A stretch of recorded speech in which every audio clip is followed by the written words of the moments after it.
Control line کی دونوں اطراف اور دنیا بھر کے کشمیری آج آزاد جموں و کشمیر کا 75واں یوم تاسیس اس عہد کی تجدید کے ساتھ منا رہے ہیں کہ بھارت کے غیر قانونی زیر قبضہ جموں و کشمیر کی آزادی اور پاکستان سے الحاق تک جدوجہد جاری رکھی جائے گی۔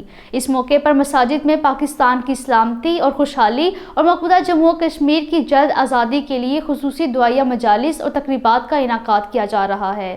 واضح رہے کہ آزاد کشمیر کا یوم تاسیس 24 اکتوبر 1947 کو ڈوگرا راج سے آزادی حاصل کرنے کی یاد میں منایا جاتا ہے۔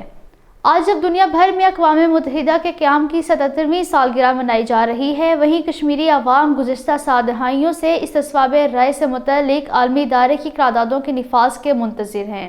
مسئلہ کشمیر اقوام متحدہ کی سلامتی کونسل میں موجود سب سے پرانا تنازع ہے، جو اب اقوام متحدہ کی ساخت پر ایک بڑا سوالیہ نشان بن گیا ہے۔ آج کا دن اپنے انسانی اور جمہوری حقوق کے لیے برسر جدوجہد کشمیری عوام کی پرعزم حمایت کا اظہار کرنے کا وقت ہے۔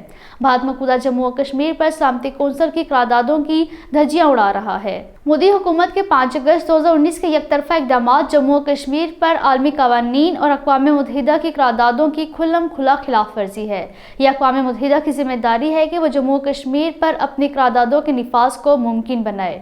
سری نگر اور دیگر علاقوں میں اویزہ کیے گئے پوسٹرز میں کشمیری عوام سے جموں و کشمیر پر بھارت کے غیر قانونی قبضے کے خلاف 27 اکتوبر کو یوم سیاہ کے طور پر منانے کی اپیل کی گئی ہے۔ بھارت میں جرمنی کے سفیر فلپ ایکرمین نے ایک انٹرویو میں کہا ہے کہ جرمنی نے تنازع کشمیر پر اپنا موقف تبدیل نہیں کیا ہے اور 2 طرفہ مذاکرات ہی مسئلے کو حل کرنے کا ذریعہ ہیں۔